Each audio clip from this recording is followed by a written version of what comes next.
Hello అండి, అందరికీ నమస్కారం. ఇవాల్టి కథ మనస్ఫూర్తిగా హేమంత్ కరిచెర్ల గారు రచించారు.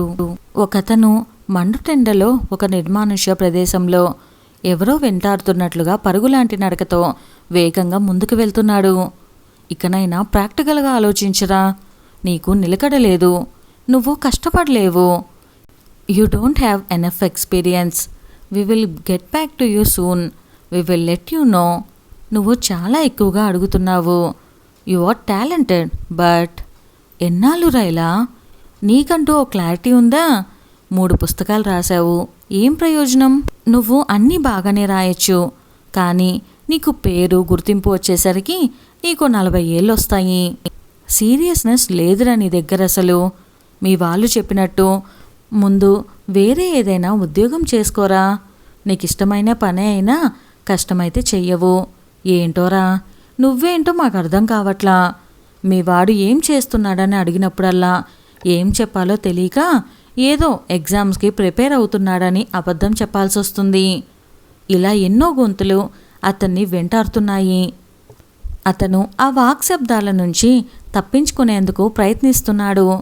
పరిగెత్తున్నాడు, మధ్యలో పడిపోతున్నాడు, మళ్ళీ లేచి పరిగెడుతున్నాడు, పడుతున్నాడు, లేస్తున్నాడు. అలా పడుతూ లేస్తూ ముందుకు సాగుతున్నాడు. కానీ ఆ గొంతులు తనని వదిలిపెట్టట్లేదు. ఒళ్ళంతా చెమటలతో తడిసిపోయింది. అలసట వలన అడుగులు తడబడుతున్నాయి. అలా మళ్ళీ తన కాలికి ఓ రాయి అడ్డుపడి పడబోతూ తన ఎదురుగా ఉన్న ఓ చెట్టు కొమ్మ తనని పడనివ్వకుండా ఆపింది. దాంతో నెమ్మదిగా ఆ చెట్టుకు జారపడి ఆ నీడలో కూర్చున్నాడు. అక్కడ ఒక్కచోటే ఎందుకో గాలికి ఊగే కొమ్మలు, ఆ కొమ్మకున్న ఆకుల సవ్వడి తప్ప మరే శబ్దం వినిపించట్లేం లేదు. ఆ చెమటల మధ్య కూడా ఏదో తెలియని దిగులు, బెంగ, బాధ, ఆవేదన, నిరాశ, నిస్పృహలు సుస్పష్టంగా కనిపిస్తున్నాయి అతని ముఖంలో. అంతటి నీడలో కూడా, అలాంటి ఓ ప్రశాంతమైన ప్రదేశంలో కూడా చాలా ఇబ్బందిగా కూర్చున్నాడు. ఎంతో అసహనాన్ని ప్రదర్శిస్తున్నాడు. మనిషి అక్కడే ఉన్నాడు, కానీ అతని మనసు అక్కడ లేదు. ఏటో శూన్యంలోకి చూస్తూ ఏదో దీర్ఘంగా ఆలోచిస్తున్నాడు. అతని ఆలోచనల పరంపర ఈ విధంగా కొనసాగుతుంది. నేను రాసే ప్రతి వాక్యంలో ఎంతో పరిపక్వత ప్రతిబింబిస్తుంది. అలాంటిది నాలో పరిపక్వత లోపిస్తుందంటారు? ప్రాక్టికల్గా ఆలోచించే నాకు ప్రాణమైన సినిమా ఫీల్డ్ని వద్దనుకొని ఉద్యోగాలను వెతుక్కుంటూ వెనక్కొచ్చింది.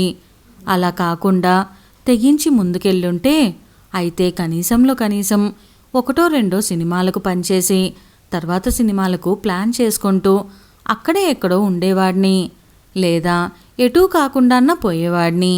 అలా జరుగుద్దేమో అనే భయంతోనే కదా తిరిగొచ్చేశాను. అయినా నాలాగా మెత్తగా ఉండే మనుషులు అక్కడ అంత సులువుగా రాణించలేరు. ఆ విషయం నాకు కొద్ది రోజులకే బోధపడింది. వచ్చేశాను. ఇది ఎన్నిసార్లు చెప్పినా అర్థం చేసుకోకుండా ఇష్టమైందని వెళ్ళావు, మళ్ళీ నువ్వే ఉండకుండా తిరిగొచ్చేశావు అంటారు. మనిషినైతే వచ్చేసా కానీ మనసులో ఏమాత్రం మార్పు రాలేదు. సిగరెట్కో మందుకో అలవాటు పడ్డవాడిని వాటిని ఎలా మానుకోలేడో నేను కూడా నా కళాన్ని, రాతల్ని వదలలేకపోయాను. దానికి తోడు ఎందుకో ఈ సాఫ్ట్వేర్ జాబ్స్ అంటే ముందు నుండి ఇష్టం లేదు. ఆ తర్వాత ఎన్నిసార్లు ఏదైనా నేర్చుకుందామని ప్రయత్నించినా బుర్రకెక్కేది కాదు. ఎందుకంటే నేను ఎప్పుడు చివరిదాకా మనసు పెట్టలేదు కాబట్టి. అందుకే ఈ ఆశను చంపుకోలేక ఈ కంటెంట్ రైటింగ్ జాబ్స్ని వెతుక్కుంటూ వెళ్ళాను. నాకేం తెలుసు, ఇక్కడ వీళ్ళు కూడా నా ప్రతిభను వాడుకొని నెల చివరిలో నాకు ముష్టి వేస్తారని. ఈ దునియాలో నేను తప్ప అందరూ డబ్బుకే ఎక్కువ విలువిస్తారని నాకు తర్వాత అర్థమైంది. అంతే, నాలా ఇంకొంతమంది ఉండుంటారేమో కానీ నాకు ఇప్పటి వరకు ఎదురుపడలేదు. ప్రతి ఒక్కడు నాతో నానా రాతులు రాయించుకొని ఇంతిస్తా ఇంతే ఇస్తా అని బేరమాడేవాళ్లే. నేనే పిచ్చిమాలోకాన్ని. వాస్తవాలు గ్రహించి నాకింత కావాలి అని డిమాండ్ చేస్తుంటే అప్పటిదాకా ఆహా ఓహో అనేవాళ్లే నా దగ్గర అది తక్కువైంది, ఇది తక్కువైందని వంకలు పెట్టడం. నేను కాదు కూడదు అంటే వాళ్ళింకా నన్ను వదిలేసి నా తర్వాత నాలాంటి బకరాకు ఎరవేసి తక్కువకి వాడిని తీసుకోవటం, ఇదే సాగుతుంది. కంపెనీల యాజమాన్యాలు ఇలా ప్రవర్తిస్తుంటే నేనేం చేసేది? ఒకచోట డబ్బులు సరిగ్గా రావటం లేదని, నచ్చని ఉద్యోగం చెయ్యాలంటే 20 ఏళ్ళు కష్టపడింది ఎందుకు? మిగతా 30 ఏళ్ళు కూడా మనసు చంపుకొని బ్రతకటానికా?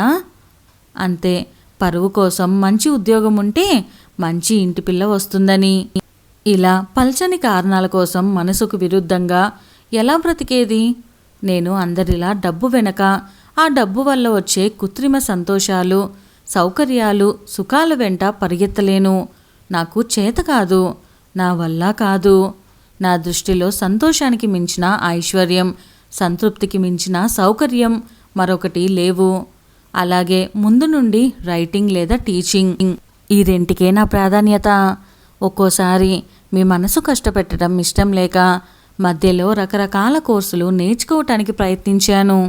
కానీ నేను సవ్యంగా నేర్చుకోలేక మధ్యలో వదిలేసేవాడిని.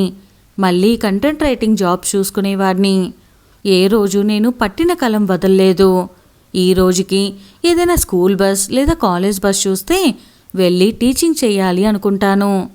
అంతే, నా ఆలోచనలు ఎలాంటి మార్పు లేదు. 4.5 సంవత్సరాలుగా. మరి ఎందుకని నాకు నిలకడలేదు అంటున్నారు? నాకు అర్థం కావట్లేదు. అది పక్కన పెడితే కష్టపడలేను అంటారు. 1 సంవత్సర కాలంలో 3 పుస్తకాలు రాశాను. అవి చిన్నవే కావచ్చు, కానీ బోల్డంత ఆలోచించాలి. అప్పట్లో ఆఫీస్ అయిపోయాక ట్రాఫిక్లో కిక్కిర్చుకుపోయిన బస్లలో ఎక్కి నలిగిపోతూ 40 నిమిషాల ప్రయాణం చేసి రూమ్కి చేరుకునేసరికి 8-8:30 అయ్యేది. అప్పుడు స్నానం చేసి భోజనం చేసి రూమ్లో మిగతా వాళ్ళు చేసే గందరగోళానికి దృష్టి కేంద్రీకరించలేక వాళ్ళు పడుకునే వరకు ఆగి, వాళ్ళు పడుకున్నాక 11:30 ప్రాంతంలో రాయటం మొదలుపెట్టి అర్ధరాత్రి 2-2:30 వరకు కథ రాసుకొని ఆ టైంకి పడుకొని మళ్ళీ ఉదయమే లేచి రెడీ అయ్యి టిఫిన్ చేసి ఆఫీస్కి బయలుదేరేవాడిని. ఏ రోజు ఆఫీస్కి లేటుగా వెళ్ళలేదు. ఇలాగే పూర్తి చేశా ఆ 3 పుస్తకాలు. దీన్నేమంటారు? కష్టం కాదా? శారీరక కష్టమే కాదు, మానసిక కష్టం కూడా. ఇవన్నీ మీకు తెలీదు, వచ్చి చూడనూ లేదు. కానీ కష్టపడలేవు అనేస్తారు చాలా సింపుల్గా. జీతం కాస్త ఎక్కువగా కనపడే ఉద్యోగాలకు అప్లై చేస్తే సరిపడా అనుభవం లేదని, కనీసం నన్ను పరీక్షించను కూడా పరీక్షించకుండానే రిజెక్ట్ చేస్తారు. అసలు అవకాశాలు ఇవ్వకుండా అనుభవం ఎలా వస్తుంది? పోనీ అనుభవం లేకుంటే ప్రతిభ ఉంది కదా, బోల్దంట ప్రేమ ఉంది కదా, నాకు దాని మీద ఇచ్చి చూడొచ్చు కదా. ప్యాషన్ కన్నా ఎక్స్పీరియన్స్ మిన్నా అంటారు. ఎన్నో కంపెనీలకు కాళ్ళు అరిగేలా తిరిగా. నా కష్టం నాన్న మహానగరంలో గైడ్ చేసిన గూగుల్ మ్యాప్స్కి తెలుసు. ఇదంతా తెలియదు కానీ మీ ఇంట్లో వాళ్ళు చెప్పింది వినొచ్చు కదా, వేరే జాబ్ చేయొచ్చు కదా, ఇంకా ఖాళీగానే ఉన్నావా? ఇలాంటి పిచ్చి పిచ్చి వాక్యాలు చేస్తారు. అసలు నా సొంత మనుషుల కన్నా వీళ్ళ బాధ ఎక్కువైపోతుంది. అసలు ఎదుటి వ్యక్తి ఎంత బాధపడుతున్నారనేది వీళ్ళకి అనవసరం. ఇన్ని అవమానాలు, దెప్పిపొడుపులు, హేళన మాటలు, వెక్కిరింపుల మధ్య కూడా నా కళాన్ని పట్టుకొని వేలాడుతున్నా అంటే నాకదంటే ఎంత ప్రేమో, మిగతా ఈ సాఫ్ట్వేర్ ఉద్యోగాలు లాంటివంటే ఎంత చిరాకు అర్థం చేసుకోండి. నీకు సీరియస్నెస్ లేదు, క్లారిటీ లేదు, నువ్వేంటో అర్థం కావట్లేదు అంటే ఎలా? నాకు క్లారిటీ, సీరియస్నెస్ రెండూ ఉండబట్టే ఎన్నొస్తున్నా నా మనసు చెప్పే మాట మీదే నేను నిలబడి ఉన్నాను. ఎన్ని గందరగోళాల మధ్య పడిపోయి నా మనసుకెంతో దగ్గరైన అతి కొంతమంది నా స్నేహితులతో కూడా నేను సరిగ్గా మాట్లాడటం మానేశాను.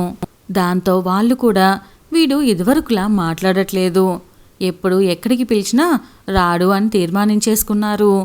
కానీ నాకు మనసులో వెళ్ళాలని ఉంటుంది, వాళ్ళతో గడపాలని ఉంటుంది. కానీ ప్రతిసారి ఏవేవో అడ్డంకులు. ఒక్కోసారి మనసు బాగోదు, కానీ ఎప్పటికీ వాళ్ళంటే ఆ ఇష్టం, ప్రేమ ఉంటాయని చాలాసార్లు చెప్పాలనుకుంటాను. కానీ నాకున్న జబ్బు ఏంటంటే నేను ఏదైనా కాగితం మీద అక్షరాల ద్వారా చెప్పినంత ఇదిగా నేరుగా నా భావాలను ఓ మనిషికి వ్యక్తపరచలేను. అసలు నాకు ఈ రోజుకి సరిగ్గా మాట్లాడటం రాదు. దాంతో వాళ్ళతో కూడా నాకు దూరం పెరుగుతూ వస్తుంది. ఇలా 1,15,00,000 ఆలోచనలతో సతమతమయ్యే మనసు నాది. ఎన్నోసార్లు ఎవరికైనా ఇవన్నీ చెప్పుకోవాలని చూశాను, కానీ ప్రతిదీ చెప్పుకోలేకపోయేవాడిని.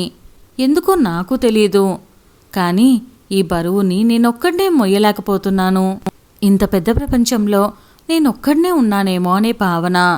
శ్రమకు తగ్గ జీతాన్నిచ్చే, నాకు నచ్చే ఉద్యోగం, నన్నుగా అభిమానించే నా చుట్టూ ఓ నలుగురు మనుషులు, రేపటి రోజున నాకంటూ ఓ రచయితగా ఓ చిన్న గుర్తింపు తప్ప నేను పెద్దగా ఏమీ కోరుకోవటం లేదు.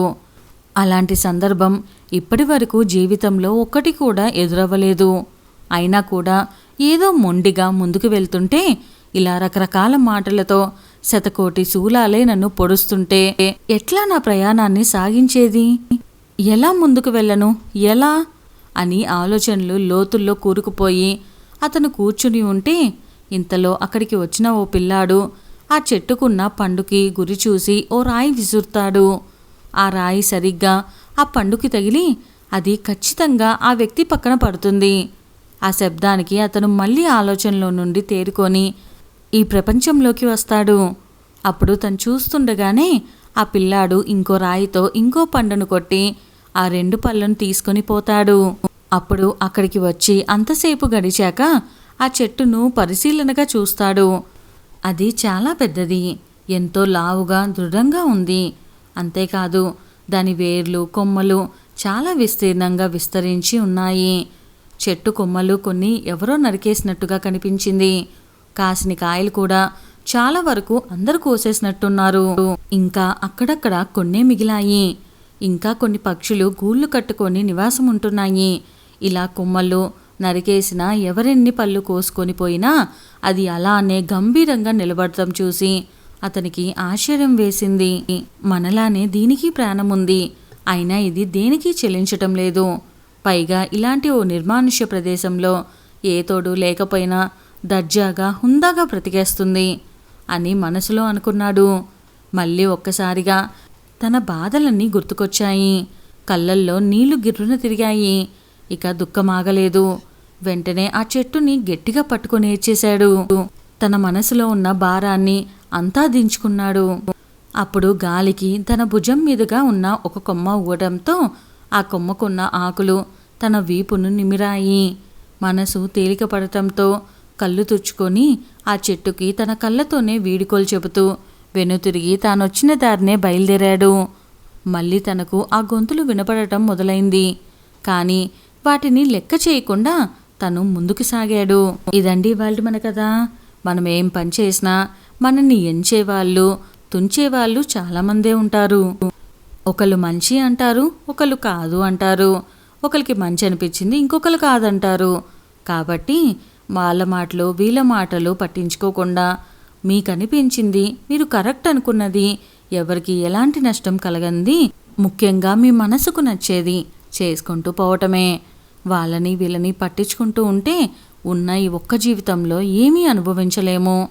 అలా అని సొసైటీకి భయపడద్దనో లేకపోతే సొసైటీ గురించి ఆలోచించద్దనో కాదు. సొసైటీ గురించి ఆలోచించాలి.